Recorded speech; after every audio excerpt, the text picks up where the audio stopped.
Hello बच्चों, कैसे हैं आप सब। तो चलिए आज हम पढ़ने वाले हैं साइंस का chapter first. Okay, chemical reaction and equation. Okay, chapter most important है। ठीक है, इसको हम बहुत ही अच्छे तरीके से पढ़ेंगे, आपको बहुत ही ज़्यादा मज़ा आने वाला है। ठीक है, तो चैप्टर को लास्ट तक ज़रूर देखें। ठीक है, 1 बाय 1 हम इसके सारे टॉपिक कवर करेंगे। ओके, तो चलिए स्टार्ट करते हैं लेक्चर। ठीक है, क्या होते हैं केमिकल रिएक्शन।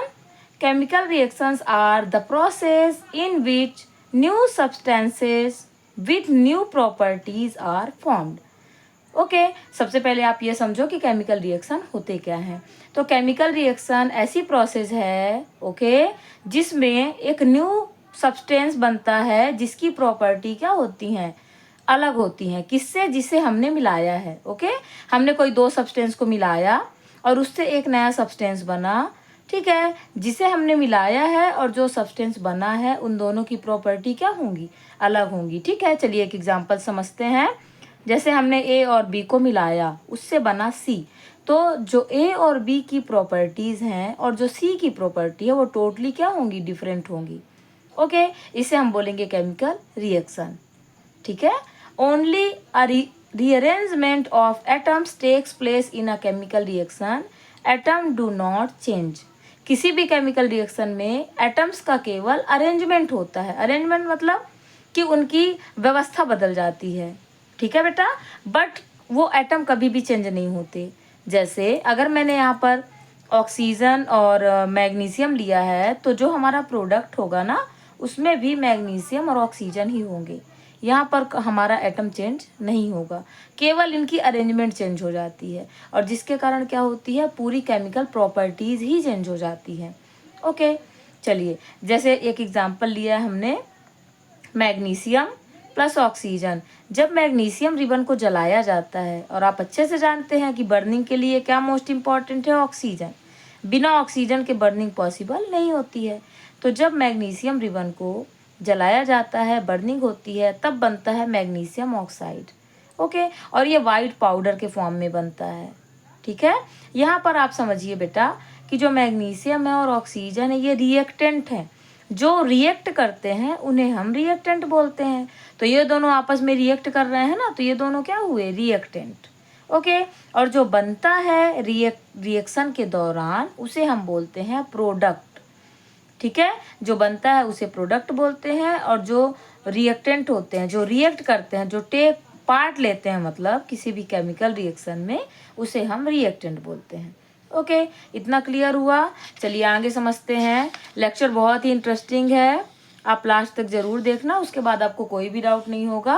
और अगर डाउट हो तो आप मुझे मैसेज सेंड करना। ओके, चलो अब समझते हैं, इसके कुछ एग्जाम्पल देखते हैं कि केमिकल रिएक्शन के क्या क्या एग्जाम्पल हो सकते हैं। ओके, जैसे फर्स्ट है सोरिंग ऑफ मिल्क, है ना, दूध से जो दही बनना। सोरिंग ऑफ मिल्क मतलब दूध का खट्टा होना, mean milk to curd, formation of milk to curd.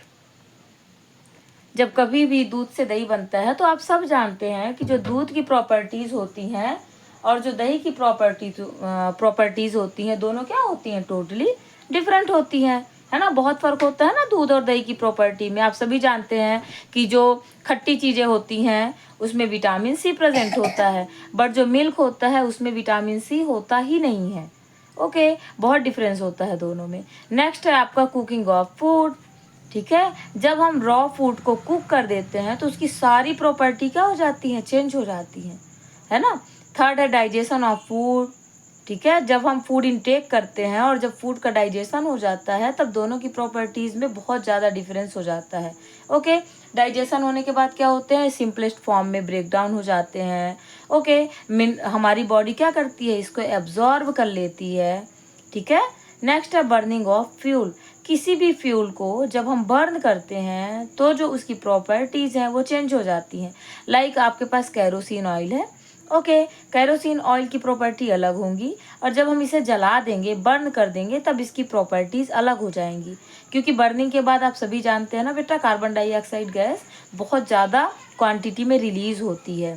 Okay, burning of candle wax.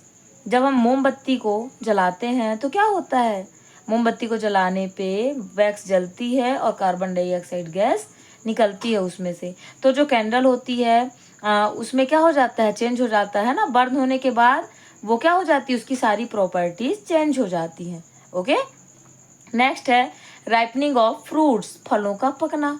ठीक है, जो रॉ फ्रूट्स होते हैं उनकी प्रॉपर्टीज अलग होती है और पकने के बाद उनकी प्रॉपर्टी चेंज हो जाती है।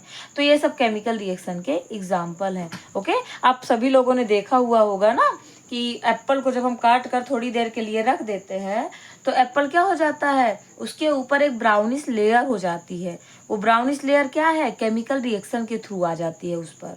ओके, इसलिए बोला जाता है ना कि एप्पल को कभी काट कर नहीं रखना चाहिए बहुत देर तक, ठीक है, वरना आप फिर उसे नहीं खा सकते हैं। Okay, burning of magnesium ribbon, मैंने अभी बताया ना बेटा, जब हम मैग्नीशियम रिबन को बर्न करते हैं तो मैग्नीशियम ऑक्साइड बनता है। ये देखिए, ये है ना, मैग्नीशियम रिबन को जब हम जलाएंगे तो मैग्नीशियम ऑक्साइड बनेगा जो वाइट पाउडर है, और दोनों की प्रॉपर्टीज क्या होंगी, डिफरेंट डिफरेंट होगी। फोटोसिंथेसिस, आप सभी जानते हैं ना कि फोटोसिंथेसिस क्या है, ऐसी प्रोसेस जिससे प्लांट अपना फूड बनाते हैं। तो फोटोसिंथेसिस में जो प्लांट है वो कार्बन डाइऑक्साइड का यूज करते हैं, वाटर का और सनलाइट का, ठीक है, और उससे वो क्या बना लेते हैं, ग्लूकोज बना लेते हैं और ऑक्सीजन रिलीज करते हैं।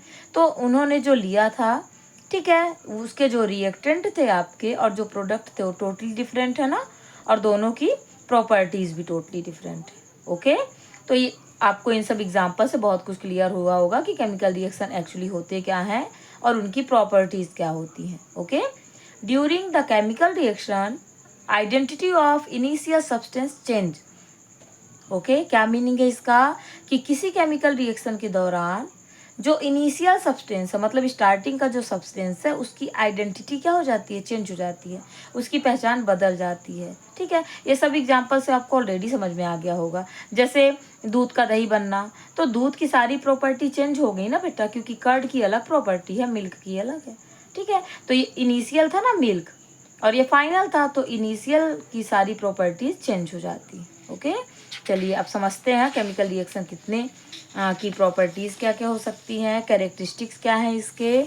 Okay, characteristics of chemical reaction, ये मोस्ट इंपॉर्टेंट है। ठीक है, इस चैप्टर से बहुत ज़्यादा क्वेश्चन आते हैं। ठीक है, ये लेक्चर CBSE और MP बोर्ड दोनों के लिए इफेक्टिव है। ठीक है, मैंने इसमें सब कुछ इंक्लूड किया है आपके पेपर के रिगार्डिंग। ठीक है, तो आप इसको बिल्कुल ध्यान से देखिएगा, और कोई डाउट रहे तो ज़रूर बताना आप मुझे। फर्स्ट है characteristics evolution of gas. Evolution का मतलब होता है निकलना। वैसी बहुत सारी केमिकल रिएक्शन होती है जिसमें गैस निकलती है केमिकल रिएक्शन के दौरान। हम 1 बाय 1 समझेंगे डीप में। ठीक है, सबसे पहले आप इसके टाइप्स देख लीजिए। नेक्स्ट है फॉर्मेशन ऑफ अ प्रेसिपिटेट। किसी रिएक्शन में ऐसा होता है कि प्रेसिपिटेट का फॉर्मेशन होता है। अब प्रेसिपिटेट क्या है वो मैं सब बताऊंगी आपको। ओके, चेंज इन कलर, बहुत सी केमिकल रिएक्शन में जो रिएक्टेंट है उसका अलग कलर होता है और जो प्रोडक्ट बनता है उसका अलग कलर हो जाता है। चेंज इन टेम्परेचर, ऐसी बहुत सारी रिएक्शन होती हैं जिसको होने के बाद टेम्परेचर कभी बढ़ जाता है और कभी घट जाता है। Okay, change in state, state मतलब जैसे सॉलिड से लिक्विड, लिक्विड से गैस। तो ऐसी बहुत सारी केमिकल रिएक्शन है, आप लोगों ने खुद देखी होगी, है ना, जिसके होने के बाद कभी कभी स्टेट में क्या होता है, चेंजेस हो जाते हैं। ओके, चलो 1 बाय 1 समझते हैं, अच्छे से एक्सप्लेन करते हैं इसको कि क्या होते हैं ये सब। फर्स्ट है evolution of a gas, gas का निकलना। Okay, some chemical reactions are characterized by the evolution of gas. बहुत सारी ऐसी केमिकल रिएक्शन है जिसको होने के दौरान गैसेस रिलीज होती हैं। ओके, देखिए जैसे मैं आपको एक एग्जांपल से बताती हूँ, H2SO4 सल्फ्यूरिक एसिड, ठीक है, जिंक, जब जिंक और सल्फ्यूरिक एसिड को मिलाया जाता है तो जिंक सल्फेट बनता है। ये जिंक और ये SO4 आपस में रिएक्ट करके जिंक सल्फेट बना लेते हैं और H2 गैस निकलती है। ठीक है, जब कोई भी गैस के फॉर्म में निकलता है तो उसे हम ऊपर एरो से इंडिकेट करते हैं। ओके, इसको मैं आपको ना डायग्राम से समझाती हूँ तो आपको और ज़्यादा क्लियर हो जाएगा। ओके, देखो ये हमने एक फ्लास्क लिया है। ठीक है, इसमें जिंक ग्रेन्यूल्स मतलब जिंक के छोटे छोटे टुकड़े। ओके, इस पर हमने सल्फ्यूरिक एसिड डाल दिया। क्या होगा, जिंक में सल्फ्यूरिक एसिड डालने पर ये दोनों की रिएक्शन होगी। ठीक है, और H2 गैस निकलेगी। ये देखो बबल्स के फॉर्म में निकल रही है ना H2 गैस। ओके, ये देखिए। ठीक है, जब जिंक ग्रेन्यूल्स में सल्फ्यूरिक एसिड मिलाया जाता है तो कौन सी गैस निकलती है बेटा? H2 gas. ये सब आपके क्वेश्चन हैं, पता है, हर पॉइंट से क्वेश्चन बनता है कि बताइए कि जिंक और सल्फ्यूरिक एसिड को मिलाया तो कौन सी गैस रिलीज हुई। ठीक है, एग्जाम्पल से भी बहुत सारे क्वेश्चन बनते हैं, तो आप ध्यान रखेंगे इस बात का। ठीक है, एक और एग्जाम्पल लिया है मैंने, जैसे सोडियम कार्बोनेट में HCl आप मिलाएंगे तो CO2 गैस निकलती है, सोडियम क्लोराइड बनता है, वाटर बनता है और CO2 गैस निकलती है। देखिए मैंने ऊपर एरो से इंडिकेट किया है। ओके, नेक्स्ट है फॉर्मेशन ऑफ प्रेसिपिटेट। प्रेसिपिटेट किसे कहते हैं? जब हम किसी भी रिएक्शन में क्या होता है कई बार कि जो बॉटम होती है, ठीक है, सपोज हमने किसी बीकर में रिएक्शन कर, ये बीकर है, ठीक है, तो जब कोई भी कंपोनेंट बॉटम में कलेक्ट हो जाए, नीचे तले में इकट्ठा हो जाए, उसे हम प्रेसिपिटेट बोलते हैं। आप लोगों ने देखा होगा ना, कई बार जब दूध फट जाता है तो क्या होता है, वो नीचे तले में इकट्ठा हो जाता है ना, बस वही प्रेसिपिटेट है। ओके, समझ में आया आपको? तो प्रेसिपिटेट बनते हैं, बहुत सारी रिएक्शन ऐसी होती हैं जिसमें प्रेसिपिटेट का फॉर्मेशन हो जाता है। ठीक है, जैसे पोटेशियम आयोडाइड और लेड नाइट्रेट को मिलाएंगे तो लेड आयोडाइड बनता है, जो एक येलो कलर का प्रेसिपिटेट है और तले में इकट्ठा हो जाता है। ओके, चलो नेक्स्ट समझें क्या होती है।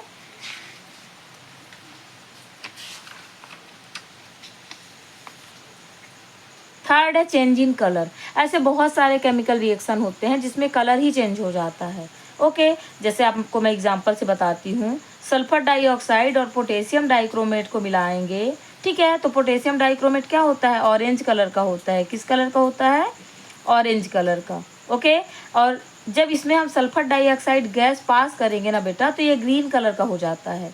जो पोटेशियम डाइक्रोमेट है उसका कलर चेंज होकर के ग्रीन हो जाता है। ओके, एक और एग्जांपल लिया है मैंने इसका, सिट्रिक एसिड और पोटेशियम परमैंगनेट। पोटेशियम परमैंगनेट आप सभी जानते होंगे ना, इसको कुएं की लाल दवा के नाम से भी जानते हैं।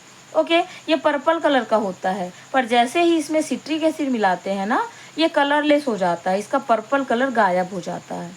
ओके, तो ये था आपका चेंज इन कलर। ठीक है, नेक्स्ट समझते हैं इसकी क्या कैरेक्टरिस्टिक्स हैं। फोर्थ है आपका चेंज इन टेम्परेचर। ऐसी बहुत सारी रिएक्शन होती हैं जिसमें टेम्परेचर चेंज हो जाता है, या तो टेम्परेचर बढ़ जाता है या कम हो जाता है। ओके, अगर किसी रिएक्शन के दौरान, ध्यान से समझना, ठीक है, अगर किसी रिएक्शन के दौरान टेम्परेचर बढ़ जाएगा तो उसे हम कहेंगे कि वो एक्सोथर्मिक है, मतलब टेम्परेचर रिलीज हुआ है। ओके, और अगर टेम्परेचर कम हो जाएगा तो उसे हम कहेंगे एंडोथर्मिक प्रोसेस, मतलब टेम्परेचर अंदर इंटरनल फॉर्म में गया है, ठीक है, बाहर रिलीज नहीं हुआ, तो वो एंडोथर्मिक होगी। अगर सपोज करिए कि हम कोई रिएक्शन कर रहे हैं और उसको बनने के बाद वो जो प्रोडक्ट है आपको ठंडा हो जाए, मतलब वो एंडोथर्मिक है, उसने हीट एब्जॉर्ब कर ली है, सोख ली है। ठीक है, और अगर किसी रिएक्शन के दौरान जो कंटेनर है वो गर्म हो जाए, उसे हम कहेंगे एक्सोथर्मिक, मतलब उसने हीट को क्या किया है बेटा? रिलीज कर दिया है। ठीक है, इसलिए तो हम बाहर से उसको जान पा रहे हैं ना कि गर्म हो गया। ठीक है, चलो अब इसके एग्जांपल्स लेते हैं ताकि आपको और क्लियर हो। जैसे क्विक लाइम, चूना है ये, ठीक है, CaO, कैल्शियम ऑक्साइड बोलते हैं इसे। आपने सभी ने देखा होगा ना कि जब दिवाली के टाइम हमारे घर में वाइट वॉश होता है, पुताई होती है, तो क्या होता है? सूखा चूना लाते हैं ना, इसे ही क्विक लाइम बोलते हैं। इसका फॉर्मूला होता है CaO। जब हम इसमें पानी मिलाते हैं तो आप सबने देखा होगा कि जिस कंटेनर में इसे रखते हैं या बकेट में, वो क्या होती है? पूरी गर्म हो जाती है। तो ये कैसी है? एक टेम्परेचर चेंज की प्रोसेस है, रिएक्शन है। ओके, क्या बनता है? Sacked lime. सेक्ड लाइम को हम लाइम वाटर भी कहते हैं और इसका फॉर्मूला होता है CaOH का होल ट्वाइस। ओके, और बहुत सारी हीट निकलती है, आप इसे टच भी नहीं कर सकते, इतना गर्म हो जाता है ये, है ना। आप देखना, कभी आप नोटिस करना कि जब क्विक लाइम में, सूखे चूने में हम पानी ऐड करते हैं तो चूने का पानी बनता है, मतलब सेक्ड लाइम बनता है, इसे लाइम वाटर भी कह सकते हैं, और बहुत सारी हीट रिलीज होती है। ये एक कैसी प्रोसेस है? एक्सोथर्मिक प्रोसेस है, क्योंकि हीट निकल रही है। एक्सो का मीन्स होता है बाहर और एंडो का मीन्स होता है अंदर, तो हीट अगर बाहर आ रही है तो वह एक्सोथर्मिक प्रोसेस हो गई। ठीक है, और थर्म का मीन्स टेम्परेचर से होता है। ठीक है, चलो इसको चलिए और अच्छे से समझते हैं ताकि आपको एकदम से क्लियर हो जाए। ये समझो, एक हार्ड ग्लास का एक बीकर लिया हमने, इसमें हमने क्या रखा हुआ है? CaO। ठीक है, ये क्विक लाइम है ना, क्विक लाइम में हम पानी मिला दिए, ठीक है, चूने में हमने पानी डाल दिया, तो क्या होगा? ये बनेगा आपका सेक्ड लाइम। आप इसे लाइम वाटर कह लो, सेक्ड लाइम कह लो, बोथ आर सेम। ठीक है, लाइम वाटर। और बहुत सारी हीट क्या होगी, रिलीज हो जाएगी। ये जो कंटेनर है ना बेटा वो गर्म हो जाएगा, हॉट हो जाएगा, ठीक है। It is an exothermic process, exothermic process है ये, ओके, ठीक है, क्योंकि इसके दौरान हीट निकल रही है। एक और रिएक्शन लिखा है मैंने, इसका एक और एग्जाम्पल देखो। एग्जाम्पल से ना बेटा बहुत क्वेश्चन बनते हैं सीबीएसई में भी और एमपी में भी, ठीक है। तो एग्जाम्पल मोस्ट इंपॉर्टेंट होते हैं। कई बार क्या होता है ना, केवल एग्जाम्पल लिख देता है और बोलता है कि बताइए किस टाइप की रिएक्शन है, ओके। इसमें टेम्परेचर चेंज हो रहा है कि कलर चेंज हो रहा है, ओके। चलो इसका एक और एग्जाम्पल देखते हैं। जब जिंक में सल्फ्यूरिक एसिड को ऐड करते हैं ना, तो बनता है जिंक सल्फेट और हाइड्रोजन गैस निकलती है। इस रिएक्शन में भी जो कंटेनर है ना बेटा वो गर्म हो जाता है, क्योंकि हीट रिलीज होती है। और ये भी क्या है, एक एक्सोथर्मिक प्रोसेस है, ओके। चलो इसका नेक्स्ट टाइप पढ़ लें। लास्ट अपना क्या है, लास्ट है आपका चेंज इन स्टेट। आप सभी जानते हैं ना कौन कौन सी स्टेट होती है, सॉलिड, लिक्विड, गैस, ठीक है। बहुत सारी ऐसी रिएक्शन होती हैं जिन्हें करने के बाद क्या होता है, वो सॉलिड से लिक्विड में कन्वर्ट हो जाती हैं, लिक्विड से गैस में कन्वर्ट हो जाती हैं। तो इस टाइप की रिएक्शन को हम चेंज इन स्टेट की कैटेगरी में रखेंगे, ओके। चलो थोड़ा सा थ्योरी पढ़ लें, फिर मैं आपको इससे समझाती हूँ कि एक्चुअली ये होते क्या है। During some chemical reaction state of substances are change, ठीक है। किसी किसी केमिकल रिएक्शन के दौरान जो सब्सटेंसेज हैं उसकी स्टेट चेंज हो जाती है, ठीक है। फॉर एग्जाम्पल एक कैंडल है, इसे हम जब बर्न करते हैं तो बर्न करने के बाद आपने देखा होगा ना कि कैंडल का जो वैक्स है बेटा, ठीक है, जो मोम है वो क्या होती है, मेल्ट हो के गिरने लगती है ना। तो देखो पहले तो ये सॉलिड था, जो वैक्स कैंडल थी वो सॉलिड थी, फिर इससे जो मेल्ट हुई है वो लिक्विड फॉर्म में है, तो ये सॉलिड से लिक्विड में कन्वर्ट हो गई ना ये कैंडल, ठीक है। स्टेट चेंज हुआ इसमें, पहले ये सॉलिड था, उसके बाद ये किस में कन्वर्ट हो गया, लिक्विड में। तो ये आपका एग्जाम्पल हो जाएगा चेंज इन स्टेट का, okay. The combustion reaction of candle wax is characterized by a change in state from solid to liquid and gas, okay, and CO2 gas produce by the combustion of wax. Carbon dioxide gas निकलती है जब हम wax का combustion करते हैं। जब हम wax को जलाते हैं ना, कैंडल को, मोमबत्ती को, तो CO2 गैस रिलीज होती है, ठीक है। आप ऐसे कर लीजिए इसको तो आपको ध्यान रह जाएगा, ये CO2 गैस, ओके, रिलीज हो रही है। ऊपर एरो का क्या मीनिंग है बेटा, कि रिलीज हो रही है, ठीक है। आज हमने इस चैप्टर से कुछ टॉपिक लिए हुए हैं, ठीक है। मैं इस चैप्टर को कल इसके आगे वाले जस्ट टॉपिक से बढ़ाऊंगी, ठीक है, और इसके हम सारे टॉपिक कवर करेंगे, ओके। उम्मीद है आपको लेक्चर समझ में आया होगा, ठीक है। आप वीडियो को लाइक जरूर करें और चैनल को सब्सक्राइब कर लें ताकि आपको सारे वीडियोस मिलते रहें।